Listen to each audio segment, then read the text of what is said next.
तो बहुत बहुत स्वागत है एक बार फिर से देश के जितने भी एयरफोर्स एस्पिरेंट हैं। लगातार मुझे लगता है कि 7 नवंबर की घड़ी जैसे जैसे नज़दीक आ रही है, दैट मीन फॉर्म फिलिंग की डेट जैसे जैसे नज़दीक आ रही है, आप बहुत सारे प्रश्न हैं जो मुझसे लगातार कर रहे हैं और मैं हमेशा कहता हूं कि आपके प्रश्न मेरे सर आंखों पर, आप जैसे ही आदेश देते हैं मैं आपके सामने फिर से हाजिर होता हूं उन समस्याओं को क्लियर करने के लिए, उन डाउट्स को खत्म करने के लिए। ऑब्वियसली आपका प्रश्न लाजमी भी है क्योंकि आप चाहते हैं फॉर्म भरने से पहले अपने हर तरह के डाउट्स एंड कन्फ्यूजन को आप क्लियर कर लें, जिससे कि फॉर्म भरते समय आपको किसी भी तरह की दिक्कत ना हो। तो आज वाकई में सबसे बड़ा प्रश्न जो लगातार हर मंच हर प्लेटफॉर्म से आपका है कि सर क्वालिफिकेशन को लेकर थोड़ी सी क्लैरिटी दें। बहुत सारे बच्चे हैं जो केवल 10th पास किए हुए हैं, बहुत सारे बच्चे हैं जो 12th पास किए हुए हैं, 12th भी पास किए हैं तो साइंस स्ट्रीम में किए हैं, आर्ट स्ट्रीम में किए हैं, कॉमर्स में किए हैं, बायो में किए हैं। उनकी बहुत सारी क्वेरीज होती है और उनको जब वो क्वेरीज पूछते हैं तो बहुत कंफ्यूज भी किया जाता है इस देश में। तो मेरी कोशिश होगी आज कि जितने बच्चे हमारे 10+ लेवल पे किसी भी स्ट्रीम पे कंप्लीट कर रहे हैं, आखिर कैसे एयरफोर्स उनको अपॉर्चुनिटी देगा और कैसे वो मौका पाएंगे इस फॉर्म को फिल कर पाने का। और साथ ही साथ मैं ऐड करना चाहूँगा जो हमारे डिप्लोमा होल्डर्स हैं उनको भी लेके बहुत सारे प्रश्न हैं, उनके भी बहुत सारी क्वेरीज हैं और मुझे लगता है कि इंडियन एयरफोर्स के प्रति पैशन प्रेम ही इतना है कि आपका प्रश्न लाजमी हो जाता है। तो मेरी कोशिश होगी आज उनको लेके भी एक प्रॉपर क्लैरिटी लाऊं। और साथ ही साथ अक्सर आप वोकेशनल कोर्सेज के विषय में भी सुनते होंगे कि सर आखिर हमने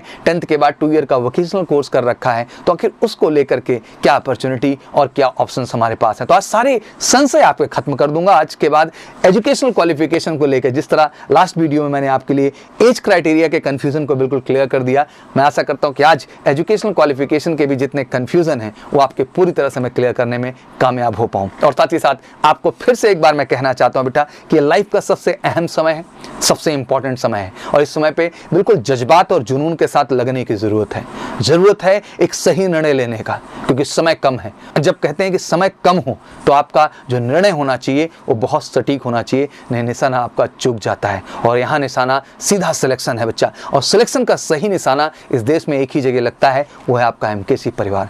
कहीं नहीं भटकना पूरे देश में, कहीं कंफ्यूज नहीं होना है, बस सिंगल डेस्टिनेशन आपको चुनना है गर्व के साथ, मेजर कलसी क्लासेस, जिसका हिस्सा बन करके आप अपनी सफलता को 100% सुनिश्चित कर पाएंगे। क्योंकि मेजर कलसी क्लासेस एक ऐसी डेस्टिनेशन है बच्चा जहां आपको तो जुड़ना ही जुड़ना है। आज रिटन का फेज है, कल आपका फिजिकल फिटनेस टेस्ट है, साथ ही साथ जीडीएसआरटी का फेज है और मेडिकल का फेज है। और हर फेज में इस देश में अगर कोई बेहतर प्लेटफॉर्म है इस देश में तो आपके लिए मेजर कलसी परिवार है। मैं इस बात को बहुत गर्व से कहता हूं क्योंकि रिटन के लिए one of the best team पूरे इंडिया की, 400 members, 100 number of faculty, 1-to-1 focus करने की हम क्षमता रखते हैं बच्चा। बेहतरीन डाउट काउंटर जहां अकेले बैठ के आप एक कॉन्सेप्ट और कंफ्यूजन को क्लियर करेंगे, क्योंकि ये एग्जाम टाइम मैनेजमेंट का भी है, ये एग्जाम स्पीड टेस्ट का भी है। तो जरूरी है कि आपको ट्रिकी अप्रोच और कॉन्सेप्ट को डेवलप किया जाए जिससे आप एग्जाम में बेहतर कर पाएं। साथ ही साथ आपको बेहतरीन physical fitness training, one of the best physical trainers के माध्यम से आपको बेहतरीन जीडीएसआरटी की क्लासेस, उसका हिस्सा तो आप बनते ही बनते हैं एमकेसी में, क्योंकि एमकेसी में फेज 2 की तैयारी मतलब 100% सफलता। और ये हमारे रिजल्ट्स लगातार इस चीज को प्रूव करते हैं अगर आप एमकेसी के ऑफिशियल यूट्यूब चैनल को विजिट करें। और साथ ही साथ मेडिकल के लिए एक इकलौता प्री मेडिकल सेंटर पूरा भारत का, मेजर कलसी हेल्थ केयर सेंटर, जो आपको बिल्कुल मेडिकल की उसी जर्नी से गुजारेगा जो जर्नी आपको एयरफोर्स के मेडिकल सेंटर्स पे जाके फेस करनी है। और बिल्कुल वैसा ही अनुभव, एक्सपीरियंस और पूरी मेडिकल एक्सपर्ट टीम मिलेगी आपको। जो डॉक्टर्स भी मिलेंगे वो डिफेंस से जुड़े हुए डॉक्टर्स मिलेंगे जो आपको बिल्कुल कॉन्फिडेंट कर देंगे आपके मेडिकल के लिए। फिर इंतजार किस बात का करना है, सही चुनना है, सटीक चुनना है और बिल्कुल प्रयागराज मां सरस्वती की धरती पे मेजर कलसी क्लासेस को चुनना है। और साथ ही साथ कहते हैं कि एक बेहतर औजार जरूरी है, और बेहतर औजार के लिए बिल्कुल एमकेसी पब्लिकेशन, देश का इकलौता पब्लिकेशन, सेंट्रलाइज होकर हम बोलते हैं कि इनकी बुक आपने पढ़ ली तो 100% क्वेश्चन इन्हीं किताब के हैं। और ये हर बार हर एग्जाम में हमने प्रूव करके दिखाया है बेटा। बिल्कुल इसको आप एमकेसी पब्लिकेशन पे जाइए, मेजर कलसी क्लासेस के वेबसाइट पे, और घर पे मंगाइए बिल्कुल फ्री डिलीवरी के साथ, अगर वाकई में सफलता को 100% सुनिश्चित करना है तो। चलिए अब लगातार प्रश्न जो है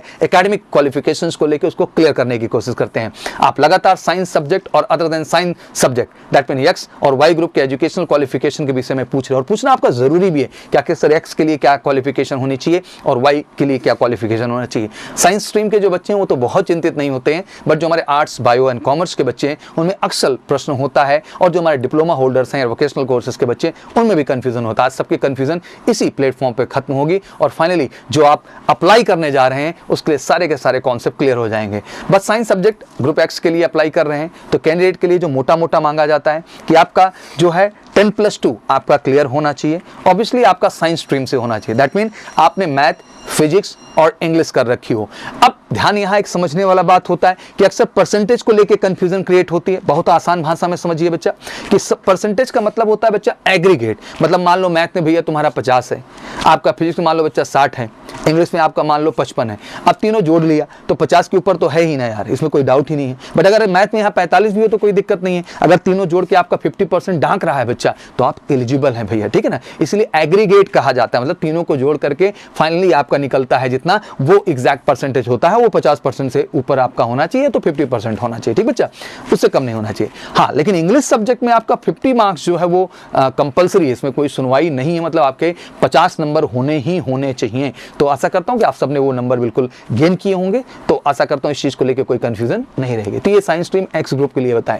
अब आ जाते हैं कि जो बच्चे 3 ईयर डिप्लोमा को पास किए हुए हैं इंजीनियरिंग में, ध्यान रखिएगा उनके लिए क्या। इंजीनियरिंग में डिप्लोमा किस किस सेगमेंट का होना चाहिए बच्चा? मैकेनिकल से हो, इलेक्ट्रिकल से हो, इलेक्ट्रॉनिक्स से हो बच्चा, ऑटोमोबाइल से हो, कंप्यूटर साइंस से हो भैया, इंस्ट्रूमेंटेशन टेक्नोलॉजी से आपने कर रखा हो बेटा, इंफॉर्मेशन टेक्नोलॉजी से आपने कर रखा हो, किसी भी गवर्नमेंट रिकॉग्नाइज्ड पॉलिटेक्निक इंस्टीट्यूट से अगर आपने 50% एग्रीगेट अगर ला लिया है, दैट मीन आपने फाइनल ईयर में, तो कहीं से कहीं तक कोई दिक्कत नहीं है। और इंग्लिश सब्जेक्ट रहा हो तो लाजमी सी बात है उसमें भी 50 नीडेड है। बट मान लो अगर इंग्लिश सब्जेक्ट आपके डिप्लोमा का पार्ट ना रहा हो ड्यूरिंग इंजीनियरिंग, जब आप कर रहे थे डिप्लोमा इन इंजीनियरिंग, तो कोई घबराने की बात नहीं है। आपका 10th में आपका अगर 50 मार्क्स बने हुए हैं तो उसके आधार पे भी आप एलिजिबल हो जाते हैं। तो आज के बाद जितने भी डिप्लोमा इंजीनियरिंग होल्डर्स हैं बिल्कुल कंफ्यूज मत होइएगा बच्चा, आपने जो डिप्लोमा कर रखा है 50% आपका एग्रीगेट बन रहा है भैया, और 10th में तो यार इंग्लिश सब्जेक्ट था, इसमें कौन सी डाउट की बात है। तो आप 100% इस फॉर्म को अप्लाई करने के लिए एलिजिबल है। ध्यान रखिएगा अभी तक केवल मैं साइंस स्ट्रीम वालों की बात कर रहा हूं,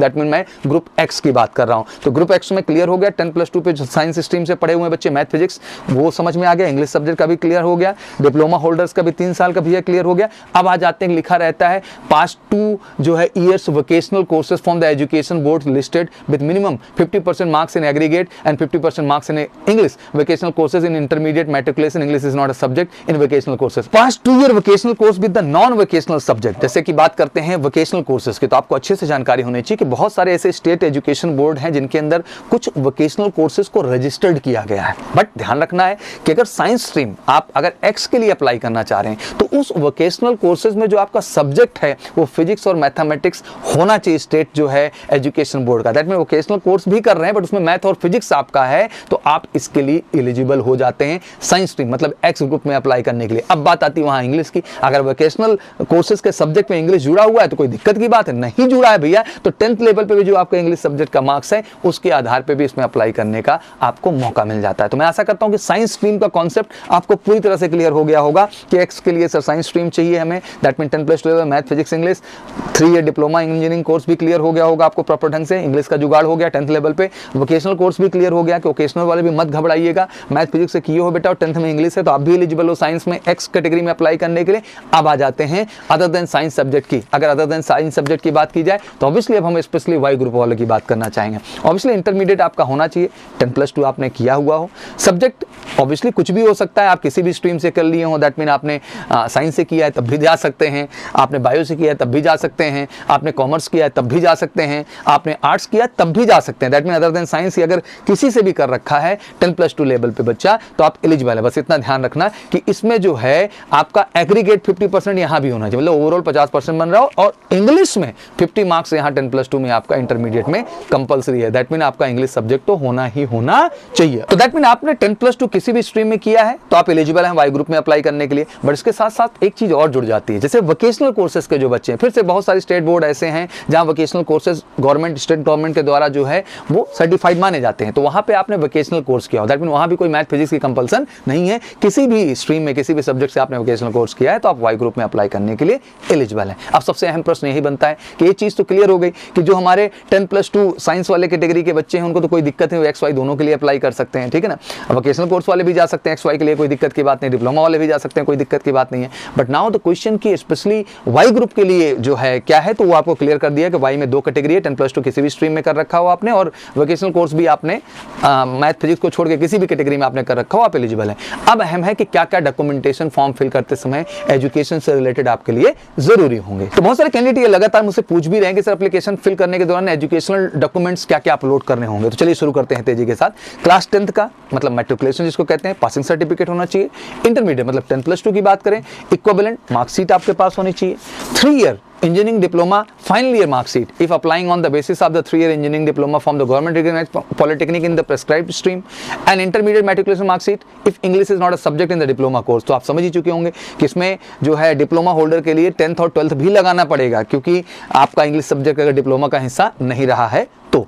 अब 2 ईयर वोकेशनल कोर्सेज की जो मार्कशीट है सारी की सारी with the subject English physics and math, उसको आपको बाकायदे इसमें अटैच करना होगा, लगाना होगा। तो ये थी एयरफोर्स में कंप्लीट एजुकेशन क्वालिफिकेशन डॉक्यूमेंट्स, उनसे जुड़े हुए सारे डाउट्स एंड कंफ्यूजन। तो सब कुछ यार खत्म कर दिया। आई थिंक एजुकेशन आप समझ चुके होंगे। अब प्लीज कहीं पूछिए मत, इसको ध्यान से देख लीजिए, समझ लीजिए। आज के बाद सारे डाउट्स आपके जड़ से खत्म होते हैं एजुकेशनल क्वालिफिकेशन को लेकर के।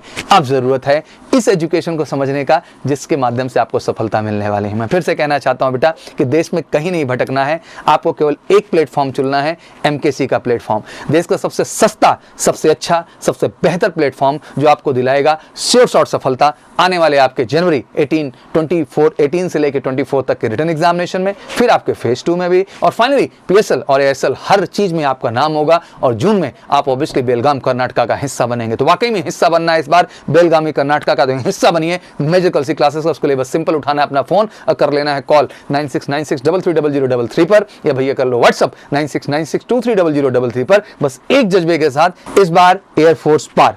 Wish you all good luck. जय हिंद, जय भारत।